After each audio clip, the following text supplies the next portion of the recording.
Language is an incredible thing. It's always changing, always adapting. But sometimes it doesn't just adapt, it goes deep underground. Today, we're going to pull back the curtain on one of those hidden worlds. We're unpacking the secret language of Australian prisons, where a single word can mean the difference between safety and serious trouble. So think about the slang you use every day with your friends. Words like mate or bloke. They're simple, right? But what if I told you that in a different world, a word just like that, a word as harmless as lad, could suddenly become a high-stakes signal for something secret, something forbidden, something dangerous? That's the key that unlocks the door to the world we're about to step into. And look, this isn't just about being clever with words. This is a highly sophisticated tool for survival. As the research points out, it's a special kind of code, a euphemistic register that people use to navigate some incredibly tricky stuff: desire, secret meetups, and maybe most importantly, protecting their own reputation in a place where reputation is everything. So what are we talking about here? At its heart, it's a secret language built specifically for same-sex encounters. And the really wild part, it's constructed from the same slang you'd hear on the street. It's designed to hide in plain sight, so a message can be passed from one person to another, while a guard or the wrong inmate standing 2 feet away hears nothing but casual chatter. Okay, but to really get how this code works, we first have to understand the place that created it. Why go to all this trouble? Why the intense need for secrecy? Well, it all comes down to the insane pressures of prison life. This language isn't a game, it's a survival strategy. I mean, just imagine it for a second. You are living under a microscope. You've got constant surveillance from the guards, you've got the huge stigma and actual penalties for any kind of same-sex activity. Then, of course, there's the very real threat of violence from other prisoners. And all of that is wrapped up in this intense pressure to act straight, to conform. In that kind of environment, just speaking your mind openly, that's not just risky, it's impossible. And that brings us to this big idea: stigma management. That's what this is all about. This secret language is a defense mechanism. It's how you navigate who you are and what you want while dodging all of these massive social and even physical bullets in a seriously hostile place. You can really see this mindset in a quote from a kind of insider's guide to prison life. You can be gay for the stay. What happens in jail stays in jail. It points to this really pragmatic, unwritten rule that whatever happens inside those walls is totally separate from your life on the outside. And the only way to maintain that separation is with a language that builds a wall around it. So the big question is, how do they actually build this language? How do you take a bunch of normal, everyday words and turn them into a secure, secret code? Well, it turns out there are a few very clever linguistic keys that unlock the whole thing. All right, the first key is something linguists call metaphoric extension. And honestly, this is just genius. Inmates take the ideas and the power structures from a world they know inside and out, the criminal economy, and they literally just copy and paste them onto the sexual economy of the prison. Status, value, risk, reward, it all gets translated. And you can see how direct this mapping is. On the street, a moneymaker is someone who's good at bringing in illegal cash. Inside the yard, a moneymaker is a sexual bottom who's prized for generating a different kind of currency: pleasure. Same idea with a big funds man. Outside, he's got cash. Inside, he's a high-status player in the sexual world.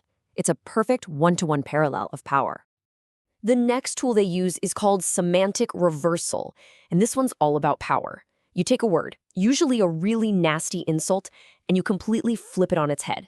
You strip away all its venom and you give it a new, secret, purely functional meaning inside the code. And you can't get a more powerful example than this: the word cunt. I mean, it's one of the most common and aggressive insults you'll hear in Australia. But in this code, it gets totally repurposed. It's no longer an insult. It becomes a neutral, functional code word for male genitalia. The power is just gone.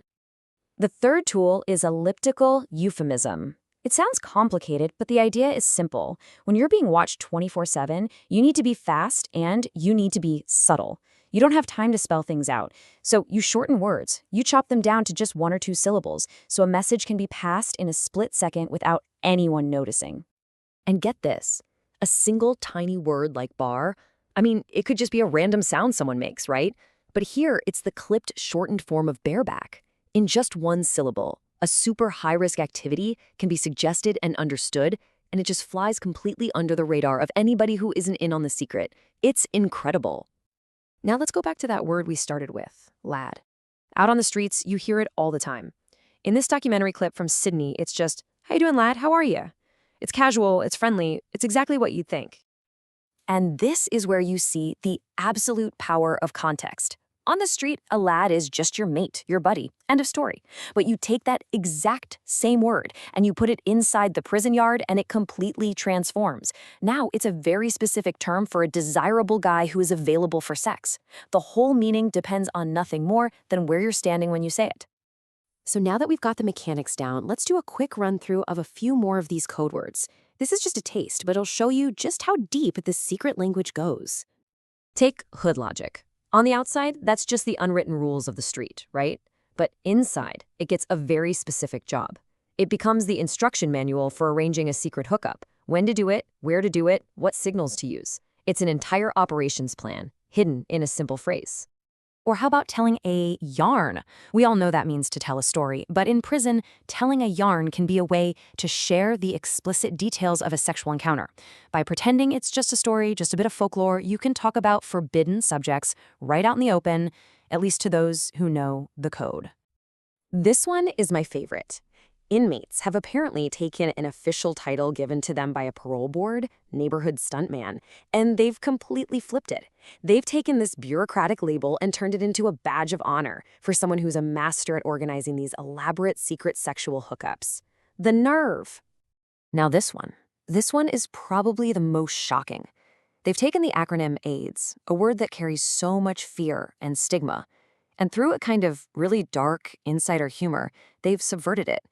It gets flipped into the highest form of praise you can give, a way of saying a sexual experience was so good it was dangerously good. It's an incredible act of taking back power over a word. So, okay, this is a pretty fascinating deep dive into language, right? But you might be wondering, does it really matter outside of academic papers and, well, prison walls?